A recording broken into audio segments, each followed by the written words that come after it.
The Capital Confidential podcast is brought to you by the Times-Union, the leading newspaper in New York's capital region. Subscribe today or visit online at timesunion.com. Can I ask you what it's in reference to? Yeah, he just called me and I was ringing him back. We were supposed to have an interview at 11:45. Okay, hold on one second. Thank you. And it was Dave Lombardo? Yep. You want to deport an undocumented person? Start with me, because I'm an undocumented person. How do we beat him in an election? We will. I'm going to run against him. I wish you would. Dad. I would. There are things in here that are unobjectionable because they're not that effective. So yeah, sure, I'll vote for a distinctive license plate. Sure, why not? Jim, you had your press conference at 4 o'clock. You're having a press conference now? That's You're right. talking? I'm having a press conference. Well, now. is this your space here or is it public? No, it's my space. Oh, this is your Don't space. interrupt. Okay. I'm David Lombardo, and this is the Capital Confidential podcast. For the final episode of 2018, I'm speaking with Senator-elect Jim Skoufis, who currently represents the 99th Assembly District. I'm fascinated with old man Skoufis because he is 4 months younger than me, and I'm 31. He first got elected to the Assembly at 25 years old, which blows my mind. Our conversation addressed his lengthy flirtation with the Senate seat he won in November, the vision for his oversight committee, and much, much more. I hope you enjoy the show. You've been rumored to want this seat or be interested in running for the seat for a while. How long in reality have you been taking a look at running for state senate? I took a look at it 2 years ago. I don't think it was a secret. The DSCC, Senator Janaris, and other stakeholders were talking to me at length last cycle, and this is 2016. And we did some polling. We took a really hard, serious look at it. At the end of the day, I didn't feel the time was right. Certainly, Senator Larkin was indicating that he was going to run again in 2016. Of course, he did. Mm-hmm. My feeling was I'd rather not run against him. And look, that's partially out of self-interest in that, it's certainly a lot more difficult to take on an incumbent, especially one who has his personal background, the personal background that Senator Larkin does. But also part of it was out of respect. I mean, he is well respected in the community between his military service and certainly his time in the state legislature. And so for a couple of reasons, I just felt the timing was not right. And look, I figured sooner rather than later. I didn't know if it was going to be 2018 or 2020. I figured that the seat would be open, and it might be a better opportunity to take a look at. So the seat opened up this year, and obviously I took the jump this time. And for this current cycle, had you made a decision whether you were going to run or not prior to the senator deciding he would not seek re-election? No. And in fact, contrary to maybe popular belief, even when he had retired, it wasn't sort of a fait accompli. I was, let's say, 90% in, but it wasn't automatic. I still had to think about it. It still was a risk in a sense, in that, not that the assembly seat I have for a few more days is a safe seat. In fact, it voted for Trump by 12%, I think, 12%, and it voted for Romney, and it voted against Governor Cuomo by a large margin. And so I've always had sort of this swimming upstream political mentality, but nonetheless, it was a relatively safe seat after now winning it 3 times. So giving that up and running for a Senate seat that I knew would be extremely contentious, would result in millions of dollars in negative spending, and it did. It wasn't automatic. So to answer your question, no, I wasn't committed to running regardless of what Senator Larkin had decided to do. And while it was very likely, it wasn't automatic even once he did announce he was retiring. So it was premature for me to keep calling you Senator Skoufis when I saw you in the hallway? It was, and unappreciated too. Oh, gotcha. Well, and but it's all good. There was another nickname that I called you briefly during the late summer and spring, which was Congressman Skoufis, and in recognition of, I believe you live in Sean Patrick Maloney's district, right? And I do. Yep. Was there any pressure for you to consider? I mean, this never actually came to fruition, but if he had become the AG nominee, they'd be looking for a new congressional candidate. There's nothing better than a bright-eyed, early 30s assemblyman on the rise for that congressional seat. And I mean, I just think of Jim Skoufis. Was that something that was talked about at all? It was talked about, sure. By anyone besides me.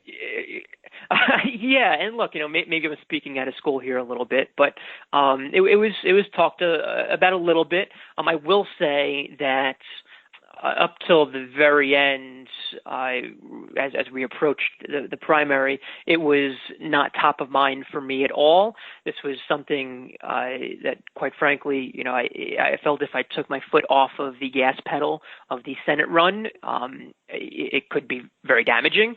And quite frankly, I just didn't think it was worth spending a lot of time thinking about. It was a big field.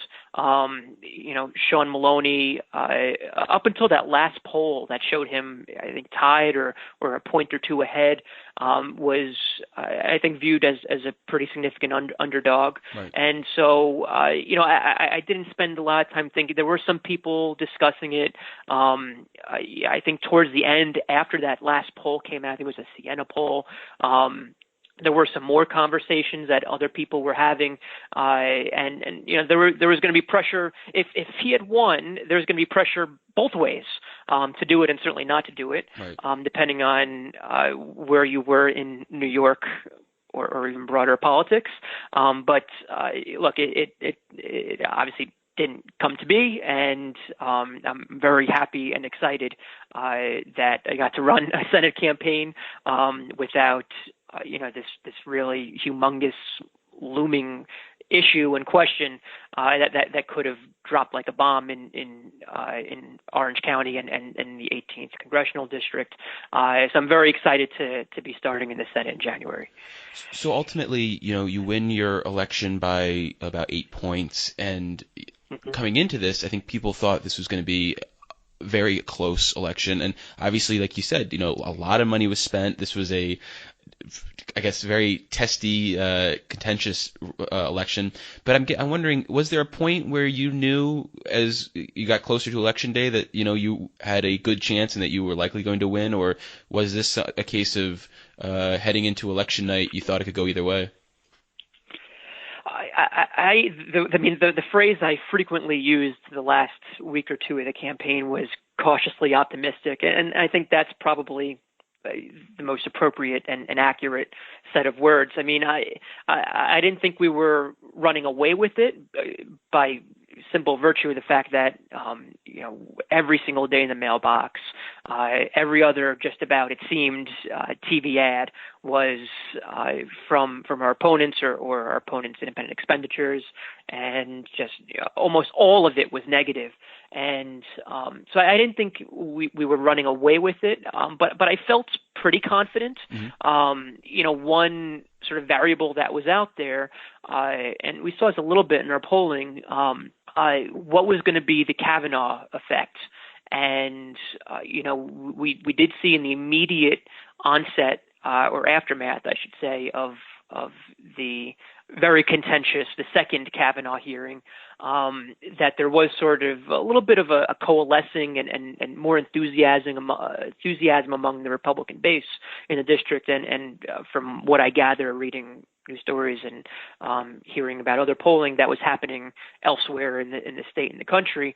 And so, we didn't know how real that was. We didn't know if it was very temporary. We didn't know if it was going to grow as Election Day approached.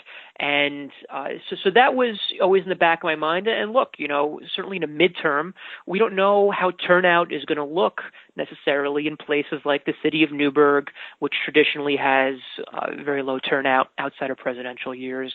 We don't know what turnout is going to look like in a place like Haverstraw, which is a very Democratic stronghold in the Senate district. That, again, typically has lower turnout in non-presidential years.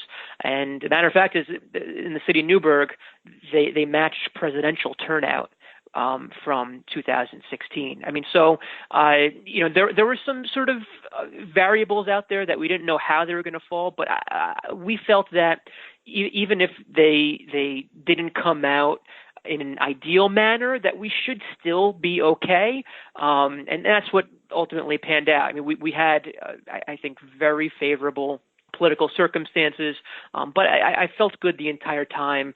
But you never know until the votes are cast. You're part of a new class of millennials in the state Senate, except you have time in Albany under your belt. So I wonder, what advice would you have for your new colleagues who are coming here as fresh-faced youngsters? And what do you wish like someone maybe might have told you when you came here in your 20s? I don't know if it's my place to be giving advice to anyone that's new, especially since, as far as the Senate goes, I'm also new. What do you wish you'd known about maybe life in Albany? Yeah. So I guess to that point, I think it's incredibly important to ask questions, to really go out of your way to find out how the levers of the legislature work, who you need to speak to on staff or among members to do X, where you need to go to do Y. And, half of the battle is just understanding how the place works. My initial feeling, and everything I'm told, is that the Senate is more of a member-driven chamber. So this is still very much a new experience for me. And going into the election, and I've said this before to a handful of people, I didn't know, assuming that we would be successful on Election Day, I didn't know if this would be sort of like a ho-hum. I'm going down the hallway. I've been in Albany for 6 years. Same thing, different place. But it turns out, I'm actually really excited. And, the new incoming conference and the new members, and by and large, the existing members seem extremely capable, seem extremely earnest and well-intentioned. And, with this new responsibility of an incoming majority, I think everyone appreciates the responsibility that we have, especially given that there are skeptics out there who perhaps remember 10 years ago, or who have listened to and seen the ridiculous propaganda that the other side has put out there with scare tactics and what happens if the Democrats are in the majority in the state Senate. So we have to appreciate that responsibility, and I think that we all do for the most part. And so you developed a bit of a reputation as, I would say, charitably, a very independent voice in the assembly. I guess that would be the very positive way. What's the uncharitable way you would put it? I guess people might also say, he doesn't go along. He's willing to butt heads with other people. Sure. Do you anticipate that same sort of Jim Skoufis experience in the Senate, or are you taking a different tact? What's sort of going to be your approach to I guess representing the 39th Senate district as opposed to the 99th Assembly district? Look, I am who I am, as Popeye would say, and that's not going to change. I will say that I'm fortunate that I had excellent relationships with the vast majority of my assembly colleagues. That extends to many members who were across the aisle as well. And, my feeling is that, I'm really passionate about this stuff. Passionate, yeah, that's another positive way of saying it. Yeah, and I admittedly can be very fierce on those issues that I strongly feel about. But at the end of the day, the relationships were there, and I felt I had excellent working relationships with most of my colleagues in the assembly, including the speaker, who I supported when he ran for speaker pretty early on because I felt he would lead the conference as he has with integrity and skill. That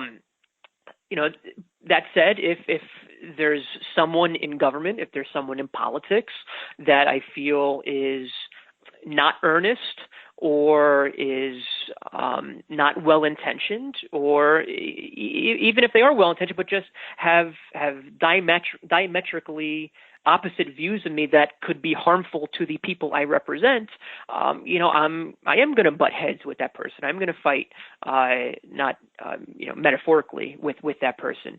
So that will continue. Like I said, I am who I am, and where I can work with someone, I always will try and work with that person, regardless of who they are.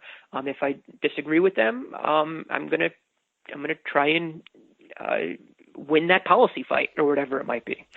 Well, I think a good example of someone who you may have had disagreements with, but also found common areas of interest is the governor of the state. And I was watching your election victory speech, and you mentioned the fact that he didn't support your campaign, whereas he gave money to some of the other marginal Democratic members. And you framed that as part of how you're going to be a very independent voice in Albany. And you recently tapped to lead a oversight committee, and I'm just curious. Are you going to be a very, enthusiastic, passionate chair of this committee? What do you envision your role in this new committee? Not new, but what do you envision your role in this committee, and how might you be different because of your past willingness to go up against the governor when you disagreed with him? So I did request this committee chairmanship from the incoming majority leader. And but I only wanted it if it was going to be a true investigative committee. So you have two, unlike the assembly where these two elements are split up between two separate committees, you have two elements of this. You have the investigations, and then you have government operations. Right. And GovOps is, anyone that watches the legislature knows that that's sort of the programmatic, the legislative side. It's actually a pretty robust legislative committee with a lot of bills that move through it. But in the Senate and likewise in the Assembly with the Investigations Committee, there's never really been much there. I think the Senate committee last year maybe had a couple of hearings, one on Indian Point, maybe one or two others. But even those weren't really investigations. They were dog and pony shows.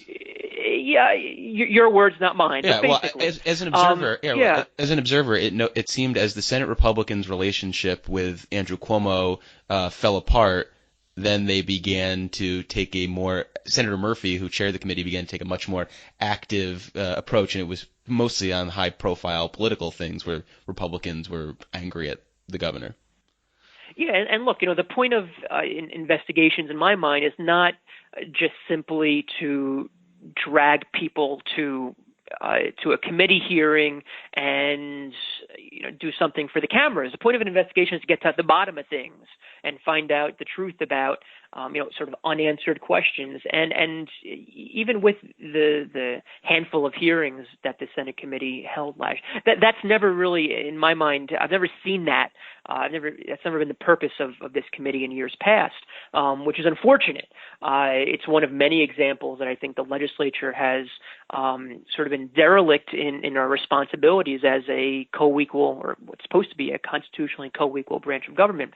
So I only wanted this committee if it was going to be a robust investigatory committee, and I believe that's what it will be. I tweeted this out a couple of days ago, and I should be making the formal announcements probably either this week or next week. But I'm going to have a number of full-time staff who are exclusively dedicated to investigations, which I think is a first in recent Albany history as far as this committee goes. I mean, maybe you have a central staff person who primarily deals with legislation, maybe got a little bit of investigations experience, but I'm going to have two people on my staff whose entire purpose is going to be to investigate, and one of whom is going to be a former ADA with significant experience.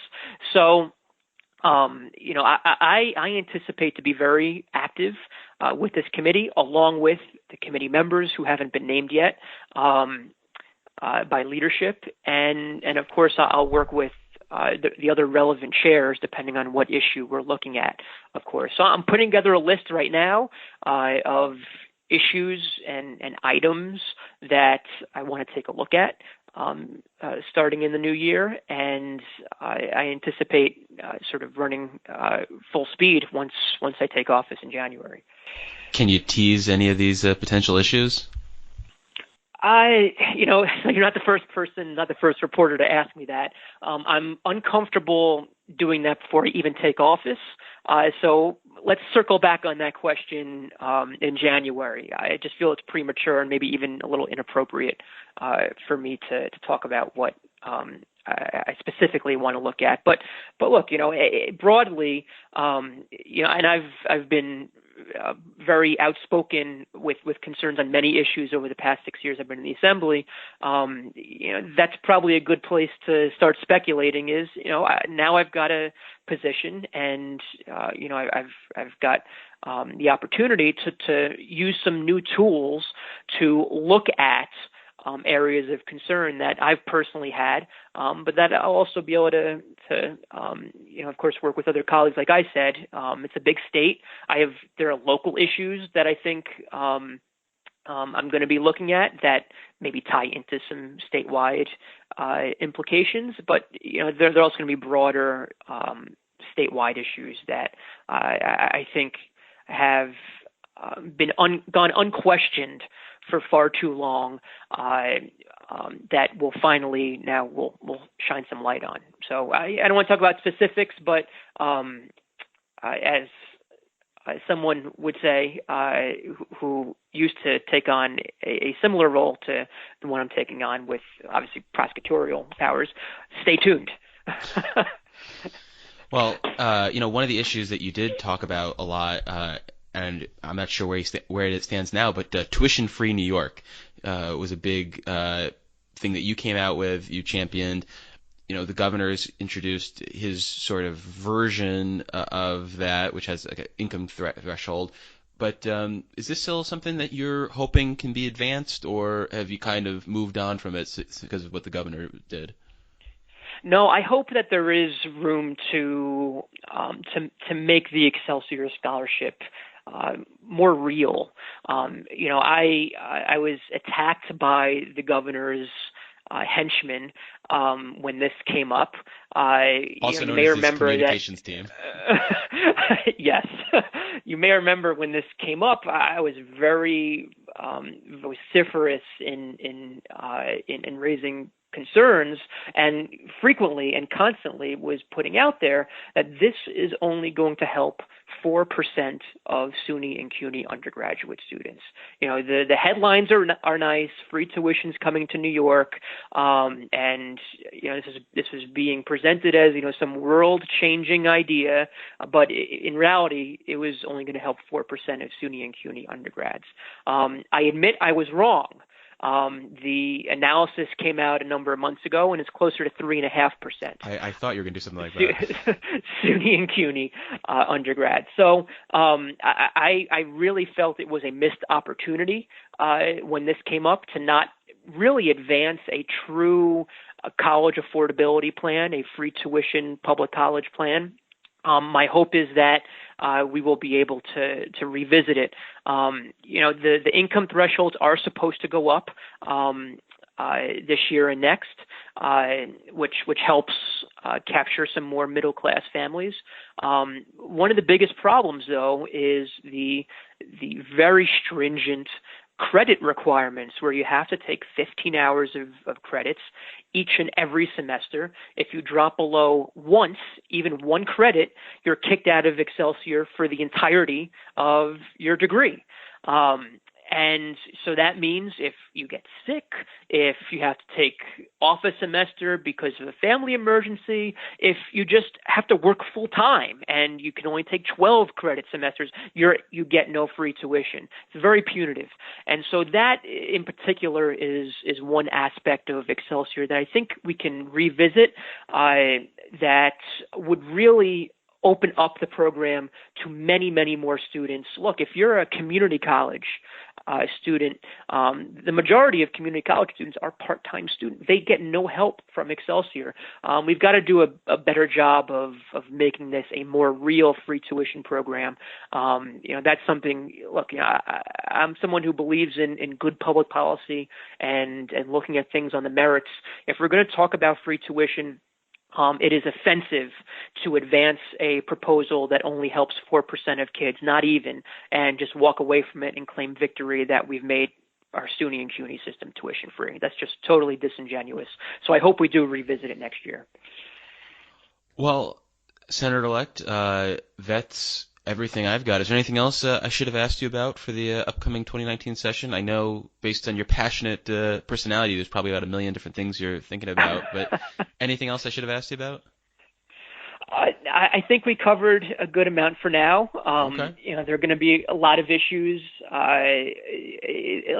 Obviously, there are big ticket items that the incoming majority, in conjunction with the assembly that I'm leaving, and in some cases the governor, have tried to advance for some time that now I think will finally see the light of day, that I'm very excited about, the Reproductive Health Act and voting reform, to name a couple. But there are going to be some more contentious issues and, congestion pricing, MTA issues. One sort of underreported issue that I'm going to be interested in advancing is IDA reforms. I think that's something that, the time is ripe to finally hold some of these IDAs that are run amok a bit more accountable. And look, I'm a very parochial legislator. I care a lot about the big issues, but I care even more about the local issues that are happening in my district. And so, you may have heard me speak about the North Rockland School District, which effectively lost 2 power plants about a decade ago and is in a really serious, dire financial situation. City of Newburgh, I'm really excited about representing and being a part of revitalizing that community, and so there's a lot that I'm going to be really sinking my teeth into next year, and I'm sure we'll talk about it as the year goes on. Well, that sounds good to me, and I appreciate your time, and look forward to seeing you when you're back in Albany. Thanks, Dave. Talk to you soon. Happy New Year.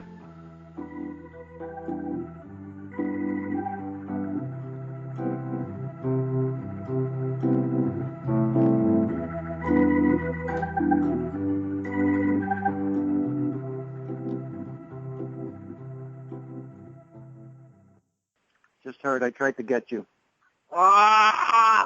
This day sucks.